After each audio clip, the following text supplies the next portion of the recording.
റീച്ചേട്ടാ നമസ്കാരം.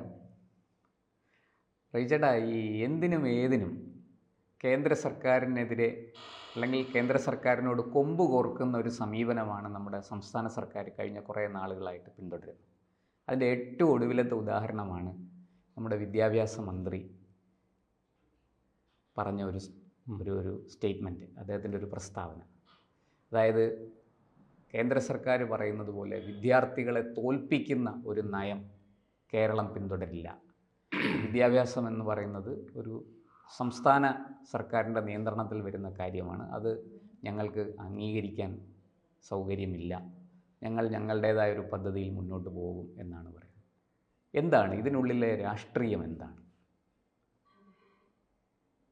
കേരളീയ സമൂഹം എന്ന് പറയുന്നത് വാസ്തവത്തിൽ ഒരു തോറ്റ സമൂഹമാണ്. കുറച്ചുകൂടെ കൃത്യമായിട്ട് പറഞ്ഞാൽ തോൽപ്പിക്കപ്പെട്ട ഒരു സമൂഹമാണ്. അപ്പോൾ അതുകൊണ്ട് ഈ നിരന്തരമായിട്ട് തോൽക്കുക, വരും തലമുറയെയും തോൽപ്പിക്കുക എന്ന് പറയുന്നത് നമ്മുടെ ഒരു രാഷ്ട്രീയ ജീവിതത്തിൻ്റെ ഭാഗമാണ്. അപ്പോൾ ഈ ക്വാളിറ്റിയുള്ള ഒരു സമൂഹത്തെ സൃഷ്ടിക്കുക എന്നുള്ളതിനപ്പുറത്ത് ഒരു ജനപ്രിയ സമൂഹത്തെ എപ്പോഴും നിലനിർത്തിക്കൊണ്ടു പോവുക എന്നുള്ളൊരു താല്പര്യമാണ് അതിൻ്റെ പിന്നിലുള്ള ഒരു വികാരമെന്ന് പറയുന്നത്.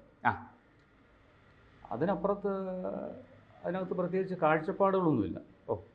കാരണം ഇപ്പം കേന്ദ്ര ഗവൺമെൻറ് ഒരു തീരുമാനമെടുക്കുന്നു, അതിന് ബദലായിട്ട് മറ്റൊരു തീരുമാനമെടുക്കുന്നു എന്ന് പറയുന്നത് പോലുള്ള ഒരു കാര്യം അതിനകത്തില്ല. മറിച്ച് എന്തിനേയും എതിർക്കുക എന്നുള്ള ഒരു സമീപനം, ആ സമീപനം ഉണ്ടാകുന്നത് ഈ വളരാൻ ഉള്ള താല്പര്യക്കുറവ് കൊണ്ട് തന്നെയാണ്. ഒരു സമൂഹം ഇങ്ങനെ തന്നെ തങ്ങൾ പറയുന്നത് തന്നെ കേട്ട് അനുസരിച്ച് മുമ്പോട്ട് പോകണം. അതായത് ഒരു മത്സരാധിഷ്ഠിത ലോകത്ത് ഒരു മത്സരം കാഴ്ചവെക്കാൻ പറ്റുന്ന വിധത്തിലുള്ള ഒരു തലമുറയെ വേണ്ട. അതെ, മറിച്ച് ഇങ്ങനെ ജനപ്രിയമായ നമ്മൾക്ക് ഇതൊക്കെ മതി, നമ്മളിങ്ങനെ ഈ ചെറിയ ഇട്ടാവട്ടത്തിൽ ഒതുങ്ങി നിന്നോളാം എന്ന് പറയുന്ന ഒരു സമീപനമാണ് സംസ്ഥാന സർക്കാരിൻ്റേത്. അതായത് മത്സരിച്ച് ക്വാളിറ്റി നേടുന്ന ഒരു സമൂഹം ചോദ്യം ചെയ്യാൻ കഴിവുള്ളവരായി മാറും. അപ്പോൾ അവർ ഒരു തെറ്റായ നിലപാടിനെ ചോദ്യം ചെയ്യും. അത് വലിയ ജനകീയ പ്രക്ഷോഭമായിട്ടൊക്കെ മാറാം. അപ്പോൾ അതിനെയൊക്കെ ഭയപ്പെടുന്ന ഒരു ഭീതിയുടെ രാഷ്ട്രീയം അത് സംസ്ഥാന സർക്കാരിനുണ്ട്. തീർച്ചയായിട്ടും ആ ഭീതിയിൽ നിന്നാണ് ഇത്തരം കാര്യങ്ങളൊക്കെ ഉണ്ടാകുന്നത്. അത് വലിയ തരത്തിൽ സമൂഹത്തിന് ദോഷം ചെയ്യുമെന്നുള്ള കാര്യത്തിൽ യാതൊരു സംശയമില്ല. അല്ലാതെ അതൊരു കാവ്യവൽക്കരണം ഒന്നും അല്ല. ഇല്ല, കാവ്യവൽക്കരണം ഒന്നും അല്ല ഇതിനകത്തെ വിഷയം. കാവ്യവൽക്കരണത്തെ ഒന്നും യഥാർത്ഥത്തിൽ പേടിക്കുകയോ അല്ലെങ്കിൽ കാവ്യവൽക്കരണം എന്ന് പറയുന്ന തരത്തിലുള്ള ഒരു കാര്യങ്ങളൊന്നും നടക്കുന്നുമില്ല. മനസ്സിലായില്ലേ? ഇപ്പോൾ കേന്ദ്ര ഗവൺമെൻറ് കാവ്യവൽക്കരണം നടത്തുന്നു എന്ന് പറയുന്നതിനകത്തും വലിയ കാര്യമൊന്നുമില്ല. അത് ഒട്ട് നടപ്പിലാക്കിയാൽ പോലും പിന്നെ കേരളത്തിലെ സർക്കാരിനെ സംബന്ധിച്ചിടത്തോളം അത് വലിയൊരു വിഷയമൊന്നുമല്ല. മറിച്ച് ഈ എന്തിനേയും എതിർക്കുക എന്നുള്ളൊരു മനോഭാവം, ഒരു തെറ്റായ മനോഭാവവും ഈ മത്സരിച്ച് ഗുണമേന്മ ഉണ്ടാകുന്ന ഒരു പൗരസമൂഹം ഉണ്ടാകുന്നതിനെ ഭയപ്പെടുന്നതും ആണ് ഇതിൻ്റെ പിന്നിലെ ഒരു വികാരം. ഈ ചേതോവികാരം അതാണ്. അതെ.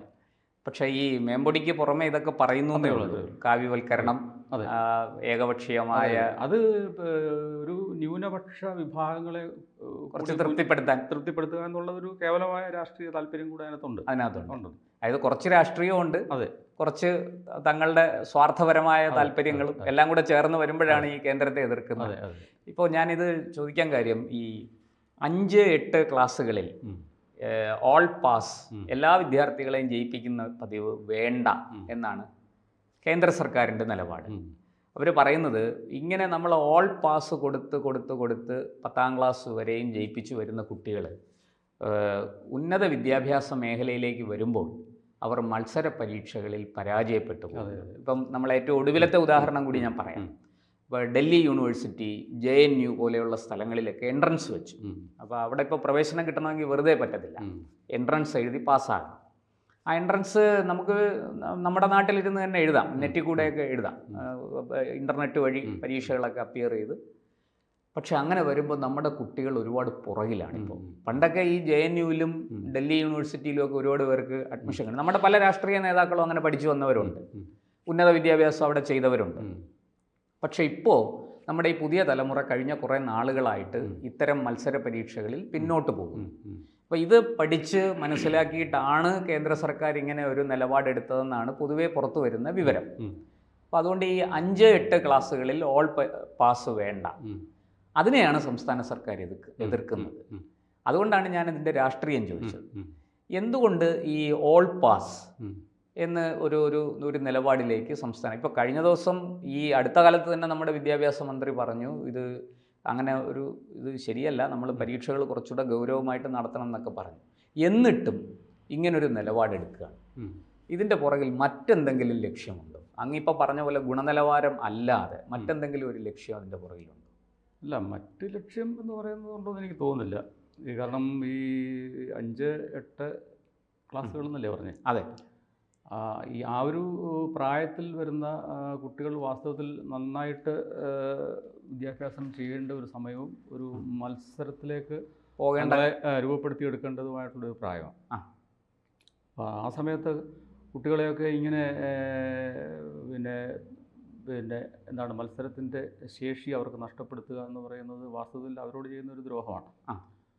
അപ്പോൾ നമ്മൾ നേരത്തെ പറഞ്ഞ പോലെ തന്നെ ഇതിനകത്തെ താല്പര്യം എന്ന് പറയുന്നത് എന്താണ് പറയുന്നത്, തോൽപ്പിക്കപ്പെടുന്ന ഒരു സമൂഹം ആക്കി തന്നെ നിലനിർത്തുക എന്നുള്ളത് ആണ്. എങ്കിലേ കമ്മ്യൂണിസത്തിന് പ്രസക്തിയുള്ളൂ എന്നാണോ? അല്ലല്ല, കമ്മ്യൂണിസത്തിന് പ്രസക്തി അങ്ങനെയല്ലല്ലോ വരുന്നത്.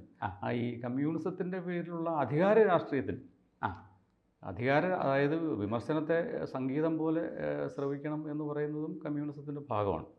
കമ്മ്യൂണിസം ഉൾക്കൊള്ളുന്ന ജനാധിപത്യ മൂല്യത്തിൻ്റെ ഭാഗമാണ്.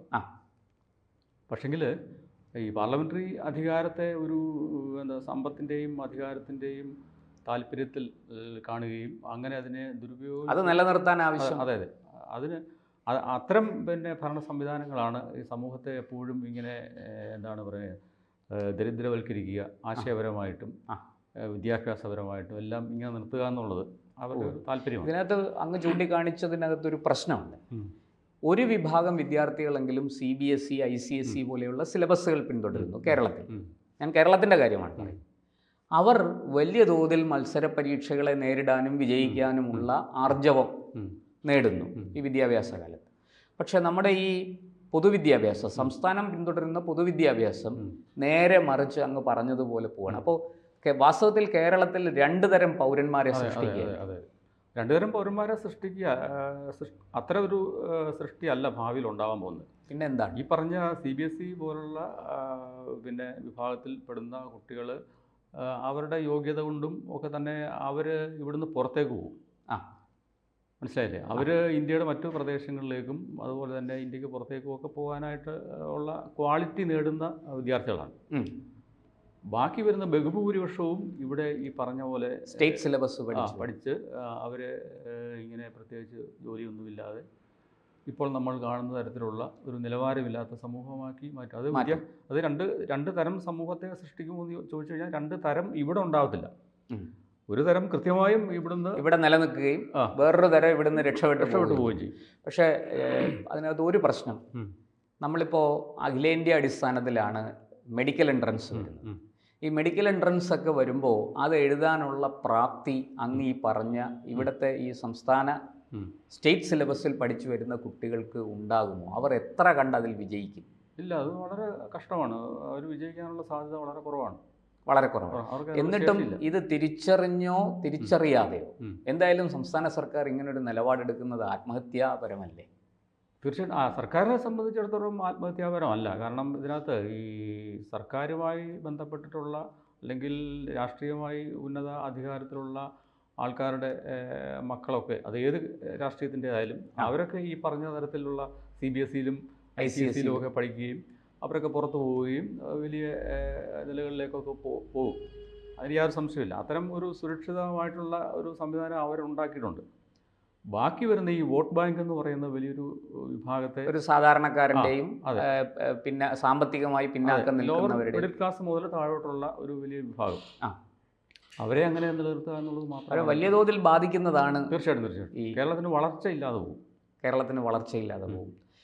ഇതിനെ മറികടക്കാൻ വളരെ എന്താ പറയണ്ടേ, പെട്ടെന്ന് നമുക്ക് എന്ത് ചെയ്യാൻ, സർക്കാരിൻ്റെ ഈ നിലപാടിനപ്പുറത്തേക്ക് എന്തെങ്കിലും ചെയ്യാൻ സാധിക്കും? ഒരു വിദ്യാഭ്യാസ വിദഗ്ധൻ എന്നുള്ള നിലയ്ക്ക്, അങ്ങ് എഴുത്തുകാരനൊക്കെയാണ്, അങ്ങേക്ക് എന്താണ് അതിൽ കൊടുക്കാൻ കഴിയുന്ന ഒരു ഉപദേശം? ഇതിനൊരു ബദൽ മാർഗം കണ്ടെത്തുക എന്നുള്ളത് മാത്രമാണ്. ഇപ്പം നമുക്ക് അട്ടപ്പാടിയിൽ മറ്റേ ഗോപാലകൃഷ്ണൻ വിജയലക്ഷ്മി എന്നൊക്കെ പറയുന്ന അത്തരം ഡീ സ്കൂളിംഗ് പോലുള്ള സംവിധാനങ്ങൾ ആ ആദ്യം പോലെ തന്നെ കൊടുക്കുകയും ആ.